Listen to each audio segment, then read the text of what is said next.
folgt eine Produktion von Radio Weser TV, großen V, aus dem Studio Norden Hamburg.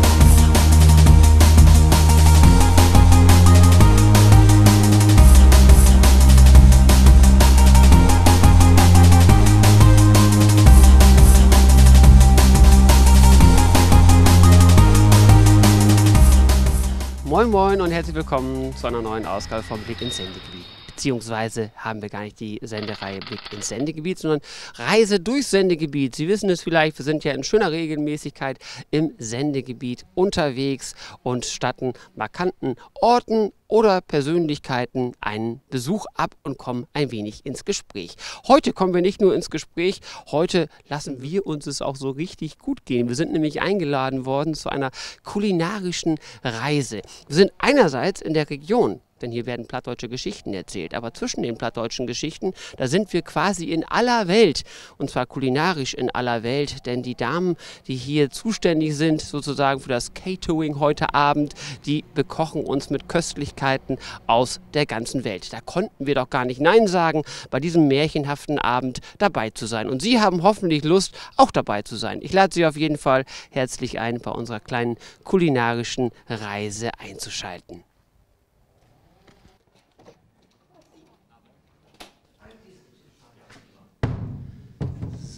Da sind wir in der Seefelder Mühle und haben hier gleich die Chefin sozusagen, die fürs Catering zuständig ist. Genau. Und Sie, Frau Koldewey, Sie haben die Idee einst gehabt, diese kulinarische Reise anzubieten. Erzählen Sie uns was zu dieser Idee. Mit Herrn Mein zusammen.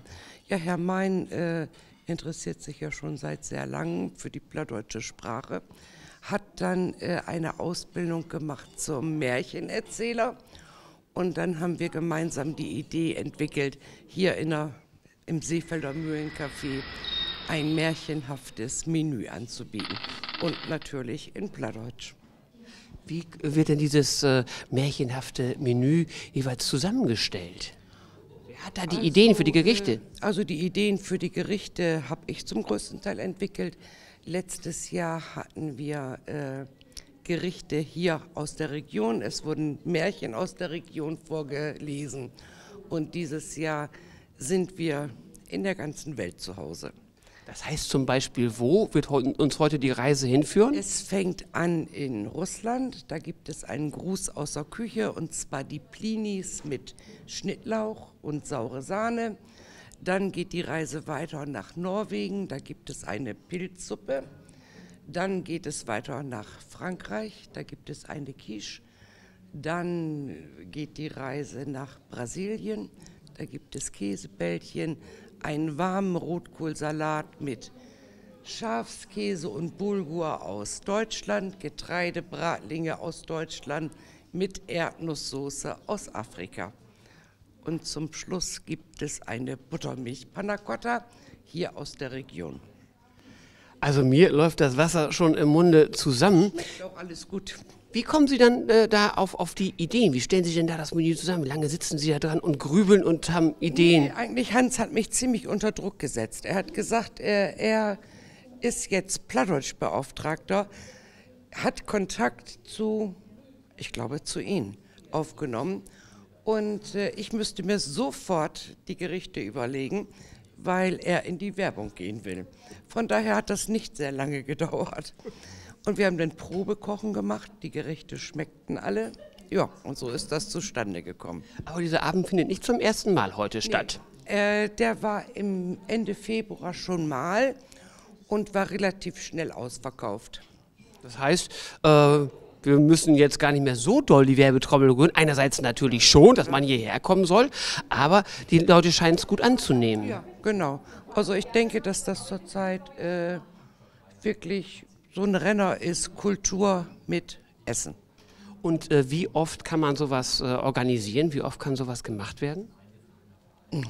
Ich denke, wir haben es jetzt zweimal gemacht. Wir werden es mit Sicherheit nächstes Jahr wieder machen, ne? Aber dann bleibt so bei Turnus einmal im Jahr macht man sowas und nicht noch in einem häufigeren Rhythmus.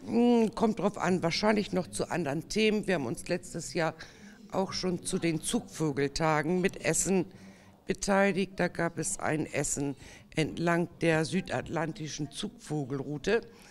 Und also uns vom Café macht es einfach auch Spaß, neue Sachen auszuprobieren. Und die Damen vom Café, die kümmern sich dann darum, dass die Küche läuft. Genau. Dürfen wir die denn da drin mal kurz stören? Das können Sie gerne machen. Dann entführen wir sie mal hier in die Küche. Und hier wird gearbeitet, das sieht man. Und das riecht sehr lecker. Da haben Sie jetzt also wieder das Pech, dass man das nicht riechen kann. Also Riechfernsehen gibt es noch nicht oder Geruchsfernsehen. Aber wir müssen hier die Damen ja mal fragen, wenn wir mal eben hier stören dürfen. Was bereiten Sie denn da gerade Schönes vor? Das sind Käsebällchen. Käsebällchen aus Brasilien. Ja, die werden zum Hauptgericht. Uns wurde gerade schon so ein bisschen das Menü verraten.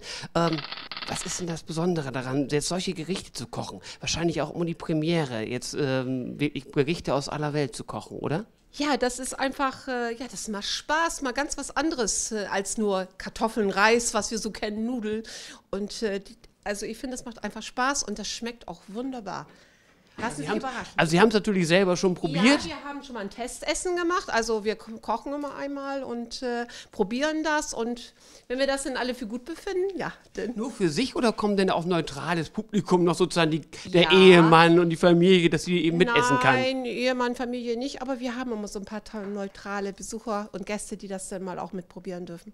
Was ist denn die besondere Schwierigkeit daran, so ein Essen zu bereiten? Gibt es eine besondere Schwierigkeit? Weil Sie sagen ja, es sind andere Rezepte, die man zum ersten Mal teilweise kocht. Ja, das schon. Die Zusammensetzung manchmal, weil ich das auch immer sehr interessant finde, was man doch alles so miteinander kochen kann. Und das schmeckt einfach toll. Mehr kann ich da jetzt nicht zu sagen. Sonst Da werden wir auf jeden Fall sehen, dass das dann gut schmeckt. Oder wir werden es nicht sehen, sondern wir werden es ja schmecken. Wir kriegen ja auch ein bisschen was zu essen. Dann frage ich die Damen doch auch mal, wie lange denn heute hier schon die Vorbereitungen getroffen, damit heute Abend alles läuft? Oh, wir sind schon seit 13 Uhr hier. Das ist dann schon ein verdammt langer Tag. Ja. Aber Sie strahlen, das heißt, das macht auch Spaß. Es macht immer Spaß, hier zu arbeiten. Also viel besser kann man es ja gar nicht sagen. Hier macht es immer Spaß zu arbeiten. Macht natürlich besonders Spaß, wenn man dann anschließend noch wunderbare Geschichten erzählt bekommt. Und wir werden jetzt Geschichten zu hören bekommen, gleich von Hans Mein, dem Plattdeutschbeauftragten, der hier irgendwo auch sein sollte. Und da sehe ich ihn auch schon, also werde ich ihn einfach mal aufsuchen und mich hier nach oben begeben, in die zweite Ebene, denn da erwartet mich schon der zweite Gastgeber. Und wir kennen uns, insofern sage ich auch Hallo Hans. Hallo, Plattdeutschbeauftragter des Landkreises und eine der Aufgaben, du bist ja fleißig aktiv, die plattdeutsche Sprache und das Volk zu bringen, ist hier diese wunderbare Idee mit dem kulinarischen Abend. Erzähl uns was, wir haben gerade das Menü gehört, erzähl uns was zu den Geschichten. Was passen denn da für plattdeutsche Geschichten zu? Ja, eine Geschichte aus Russland, damit fangen wir an. Aber in Russland wird sehr wenig platt gesprochen, oder? Also man wundert sich, wenn wir das jetzt vertiefen würden, wäre das ein eigener Abend nochmal. Also es gab durchaus, das werden leider immer weniger, die nach Deutschland zurückkehren. Also die Plautdeutschen, die ausgewandern. Damit geht's los. Dann kommt eine Geschichte aus Norwegen als Einstimmung auf die Suppe. Dann habe ich ein Märchen aus Frankreich, aus dem Grenzgebiet zwischen Frankreich und Spanien, aus den Pyrenäen rausgesucht. Da geht es um ein Tier, was auch bei uns mächtig im Gespräch ist. Also ich will da noch nicht zu viel verraten. Ja, und so weiter. Und Südamerika, kein Problem. Das Schöne an den Märchensammeln ist, dass man, wenn man sich mit Märchen beschäftigt, mit internationalen Märchen, feststellt, dass ganz viele Erzählstränge, die bei unseren Märchen, bei unseren regionalen Märchen auftauchen, eben auch bei Märchen aus anderen Kulturkreisen immer wieder auftauchen. Das ist für mich so der Anreiz zu sagen, das passt auf meine Zunge. Das passt auch hier in die Gegend. Ich kann das ins Plattdeutsche übertragen und das habe ich mit den Märchen gemacht, die ich heute Abend erzähle. Im ersten Märchen geht es zum Beispiel um Zigeuner. die Geschichte der Zigeuner bin ich durch Zufall drauf gekommen, über eine CD mit Zigeunermusik aus Russland von einer Gruppe, die ich toll finde, und da wird in dem Booklet was über die Geschichte der Zigeuner erzählt. Das war für mich der Anlass zu sagen, daraus musst du jetzt eine Geschichte machen. Ja. Wie viel Arbeit bedeutet das, sich auf so einen Abend vorzubereiten, die Geschichten rauszusuchen, die dann auch stimmig sein müssen, die passen müssen, das Land muss dann eben zum Gericht passen und die Geschichten dann ja auch zu übersetzen, weil in der Regel gibt es die Geschichten ja nicht auf Plattdeutsch. Ja, ich kann das jetzt nicht in Stunden ausdrücken. Also ich habe ja ganz viel Freizeit dadurch, dass ich seit einigen Jahren im Ruhestand bin. Den du aber anscheinend ordentlich zu füllen weißt. Ja, so ist das wohl, ja. Nee, es macht einfach Spaß, und dann auch die Herausforderung zu sagen, ja, das muss jetzt noch ein ganz Neues sein. Es besteht ja auch die Gefahr, dass die Leute beim dritten märchenhaften Menü sagen, ach, die Geschichte kenne ich schon, hat er beim ersten Mal auch schon erzählt. Also es bedeutet schon einiges. Das Schreiben ist noch nicht mal das ganz große Problem, das auf die Zunge kriegen. Also es nicht auswendig zu können, sondern inwendig zu können. Das heißt also ohne Vorlage arbeiten zu können. Das ist so das ganz große Problem. Auch heute Abend leider habe ich nicht alle inwendig, aber na gut. Worauf freust du dich heute Abend ganz besonders? Gibt es da so eine Geschichte, wo du sagst, da bin ich gespannt, wie das Publikum hier reagiert? Das ist die Geschichte mit dem Tier, was ins Gerede gekommen ist. Also ich weiß jetzt noch nichts über die Geschichte, aber ich mutmaße jetzt mal, du brauchst nichts zu sagen dazu, ich mutmaße, es wird der Wolf sein, über den gerade so viel gesprochen wird. Aber du brauchst dazu gar nichts sagen, das werden wir hinterher dann aufklären. Aber das ist die Geschichte, auf die du dich am meisten freust? Ja.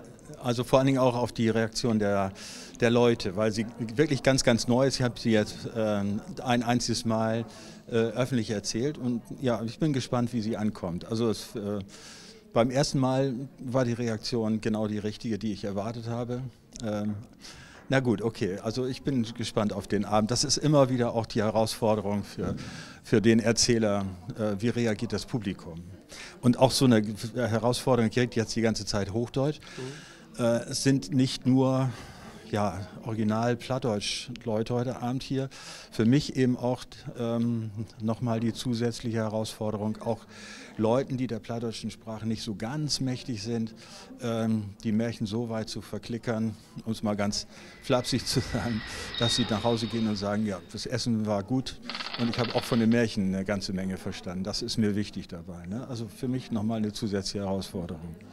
Und wir werden uns jetzt mal kurz noch mit dem Publikum unterhalten, wie denn die Erwartungen sind an den heutigen Abend. Und dann haben wir natürlich auch die Hoffnung, einen schönen Abend zu erleben. Und hinterher werden wir uns noch kurz wieder unterhalten, wie der Abend gelaufen ist. Wir drücken auf jeden Fall, jetzt ist es ja noch vor deinen Geschichten erzählen, die Daumen. Und wir gucken mal, es sind schon Gäste da, was die Gäste dann gleich zu sagen haben, was sie erwarten von diesem Abend. Und dann frage ich doch einfach mal hier in die Runde, wenn ich mal kurz stören darf. Erste Frage, wissen Sie, worauf Sie sich heute Abend hier ganz genau einlassen? Ja, natürlich. Und zwar, es geht um Märchen. Und die plattdeutsche Sprache, hier werden auch heute plattdeutsche Geschichten erzählt. Aus aller Welt zwar Geschichten, aber in plattdeutscher Sprache. Sind Sie der plattdeutschen Sprache mächtig oder sprechen Sie selber Plattdeutsch? Ja, ich spreche Platt. Ich wurde sogar instruiert, ich soll jetzt Platt sprechen, aber es ist ganz komisch, dass ich eigentlich automatisch gleich ins Hochdeutsche verfalle, wenn ich außerhalb der Familie mich bewege und eigentlich nur im internen Kreis, wenn ich mit meinen Eltern spreche, tatsächlich Platt spreche. Also, aber den König de Ut Plattbrot. Und dieser Abend findet ja jetzt zum zweiten Mal statt. Es gab ja schon mal so einen kulinarischen Abend, so eine kulinarische Reise. Haben Sie an dieser Reise schon teilgenommen oder ist das heute jetzt komplettes Neuland, das Sie hier betreten? Das ist jetzt Neuland. Wir wollten an der anderen Veranstaltung teilnehmen, es war aber überbesetzt, sodass wir dann diesen Ausweichtermin.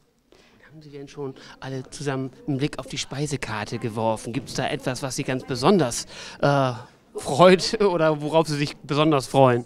Also man muss sagen, dass es also sehr schwer auch ist zu identifizieren. Also es ist schon also ein ganz originäres Platt, was da also verwandt wird. Das ist schwierig. Also ich kann rauslesen, dass es ganz häufig was mit Pfannkuchen zu tun hat in verschiedenen Variationen. Und die bemühen sich eben Russland, Norwegen, Frankreich, Deutschland zu bedienen, und da werden wir ja mitgenommen auf diese Märchenreise. Und mir ist aber noch ein bisschen suspekt, was da alles genau zu finden ist. Also jedes zweite Wort kann ich vielleicht identifizieren, aber nicht jedes. Also insofern Bleibt noch ein bisschen Überraschung, was da in den Geschichten auf Sie zukommt und vor allen Dingen, was dann kulinarisches hier gereicht wird. Wir haben ja gesehen, wie es zubereitet wurde. Gleich werden wir es uns richtig schmecken lassen und ja, Sie bleiben hoffentlich bei dieser kleinen Reise mit dabei. Ich war vor einiger Zeit mit meiner Frau in Schleswig-Holstein im Auto unterwegs und so kurz vor Bredstedt war plötzlich die Waschanlage leer und bei diesem fürchterlichen Wetter ging das nicht mehr anders, bin dann runter von der Straße und in einen Supermarkt gefahren, der vorne mit einem großen A und hinten mit einem großen I aufhört, da rein, um zu gucken, ob die vielleicht im Sonderangebot dieses Zeug haben für die Waschanlage. Sie hatten 5 Liter für 4,99 €. Naja, und damit der erste Abend gesichert ist, habe ich noch eine Flasche Rotwein und eine Flasche Weißwein dazu genommen und gehe an die Kasse. Die Dame an der Kasse tippt das ein und sagt dann zu mir, 9 € Tein. Oh, sag ich, was ist das? Schnackt man hier wie Aldi in Schleswig-Holstein platt? Ja, sagt sie, das ist so, wie fangt ob Plattdeutsch an, wenn die Leute dann komisch kicken, dann mag wie ob Hochdeutsch wieder. Ich würde mir wünschen, das passiert mir dann demnächst auch mal wie Aldi in Forel oder in Nordenham, dass die Leute platt schnacken dort. Ja, märchenhaftes Menü. Wie mag du es auf eine Reise mit Märchen von Russland über Norwegen, nach Afrika und nach Südamerika. Und ich habe immer versucht, ein passendes Märchen dazu zu sagen. Ich habe den Todel in Plattdeutsch übertragen. Ihr könnt euch vorstellen, dass die Afrika nicht unbedingt auf Platt streben wird. Er fragt mich, ob man in Russland auch Plattdeutsch schnacken darf. Ja, auch in Russland schnackt man platt. Für ungefähr 200 Jahre sind ja mal Plattdeutsche ut Mecklenburg-Vorpommern. Ne, Katharina die Große, die hat gesagt, kommt all rüber nach us. Und die hat das Plattdeutsches Brot mitgenommen und hat dann auch Plattdeutsch schnackt. Das sind die Plautdeutschen, die jetzt zurückgekommen sind auch hier eigenständig organisiert, so als das üblich ist in Deutschland. Das erste Merken, ja, kommt aus Russland. Ich habe ja 25 Jahre oder 27 Jahre hier das Programm gemacht in den Mölln. Da sind auch russische Musikerinnen und Musiker dabei gewesen. Und eine Gruppe wären russische Zigeuner, Leuko hätte. Der hat eine wunderschöne Platte gemacht und zu dieser Platte hört ein Booklet, so hat das auf Englisch nennt ist. Und in das Booklet wird vertellt, wie die Zigeuner auf die Welt gekommen sind. Und das ist das erste Merken, das heißt die Lütt rote Feder. Das ist nur lang her, man, to diese Tiet sind all die Zigeuner auf die Welt noch Vogelswesen. Wunderschöne, bunte Vogels. Und an einen so einen richtig feinen Sommerdach pflegt all die Zigeuners in ein Grotköppel über die Ehe und dort kriegt sie einen wunderschönen Palast ob Sicht. Die blänkert in die Sünden und glitzert astull. Neugierig sind die Zigeunervogels und so kommt sie doll ob die Ehe. Sie wollt sich den Palast bekicken. Die da wohnt in diesem Palast, das sind Hühner und Enten und Kalkun. Was ist ein Kalkun? Kalkun ist ein Puter, ein Truthahn. Die sind von der Schönheit von diesen Zigeunervogels rein weg von Verstand auf. Und so fangt sie an, die Zigeunervogels mit Edelsteinen und Blinkerkram und Slickerkram von all Kanten die anzubeten. Bloß ein von den Zigeunervogels sagt, nee, tu das ganze Gedau, he will davon nix hem. Und so versucht he die anderen so wie zu kriegen, dass sie mit em zusammen wiederpflegt. Man nimm's hört ob em. Darauf sticht die Zigeunervogel in die Höchte meist bit an die Sünden hinan. Und dann störte sie Grünner ob die Steine in den Palast und ist tot. Nu erst kommt die Anna Zigeunervogels tot Sinnen und Verstand. Sie ist laut mit die Flögels, man dat Gold und die Edelsteine, holt sie fast an die Grund, sie könnt nicht mehr pflegen. Aber die Enten und die Hühner und die Kalkuns, die Jucheit und freit sich über den grauen Sieg. Für all Titen scheint diese wunderschönen Zigeunervogels in ihr gülden Vogelbur utholen und die Hühner und Enten und Kalkuns zu Diensten sehen. Ob einmal flücht ein lüttrote Feder in den Palast herin und kommt wie die Föt von die Zigeunervogels zu legen. Und darauf fällt all das gülden Tief von die Vogels ab. Man, pflegen, das geht nicht mehr. Die lüttrot Feder, die wat ganz sachten von Wind ut den Palast drogen. Und die Zigeuners achte an. Und von diese Tiet af an, biestert diese rote Feder über die Landstraßen. Und die Zigeuner, jümmer achte an. Und so verliert sie peu à peu, now und now, die Federn und verwandelt sich in Menschen. Man bloß von ihr Lief sind sie Menschen, in ihr Seel. In ihr Seel sind sie Vogels bleiben, die das Pflegen verlehrt heft. Ud Russland, golden Appetit, wie das Grötnis und die Kök. So, der verdiente Applaus. Die Sendung ist langsam, sind wir am Ende der Sendung und am Ende der Veranstaltung. Dein Fazit, wie fällt's aus? Du, wunderschön. Wie man Bunny Sports mag und die Lüher, das glaube ich auch Sports mag, das äten wir wunderschön. Ich habe das selbst gut probiert und ja, wir haben einen runden Abend und ich denke, wir könnten Frieden werden. Du hast es ja auch schon angekündigt, wahrscheinlich wird es dann auch noch eine Fortsetzung wieder geben im nächsten Jahr. Gibt es da schon eine Idee für das nächste Thema? Nee, das entwickelt sich dann so im Lob von Jahr und mal sehen, was dann kommt. Aber auf jeden Fall wird das internationale Märchen. Also, aber dann auf jeden Fall auch auf Plattdeutsch. Naja. Das auf jeden Fall. Wir werden nicht bei uns im Sender auch regelmäßig auf Plattdeutsch hören. Und diese Sendung sehen Sie entweder in der ganz langen XXL-Variante mit allen Geschichten in voller Länge oder aber Sie sehen die etwas kürzere Variante mit einem kleinen Ausschnitt der einzelnen Märchen, die wir hier gehört haben. Es war auf jeden Fall ein sehr schöner Abend. Wir bedanken uns für den Besuch, für die Einladung hier. Es hat uns auf jeden Fall viel Spaß gemacht. Es hat uns gut gemundet, viel zu gut. Und jetzt machen wir so ganz allmählich Feierabend. Und Sie schalten hoffentlich in der nächsten Sendung bei unserer Reise durchs Sendegebiet wieder ein. Danke und tschüss. Ja, wir kommen zum zweiten Gang. Hoggenstol. So, wissen alle, was das ist. Hoggenstol. Wo sind die Hoggen? Wo sind die, wenn diese Kinder sind? Auf dem Pilz. Hoggenstol sind Pilze. Also, Hoggenstolsoppen mit Backen Knoblauch. Das gibt da tatsächlich auch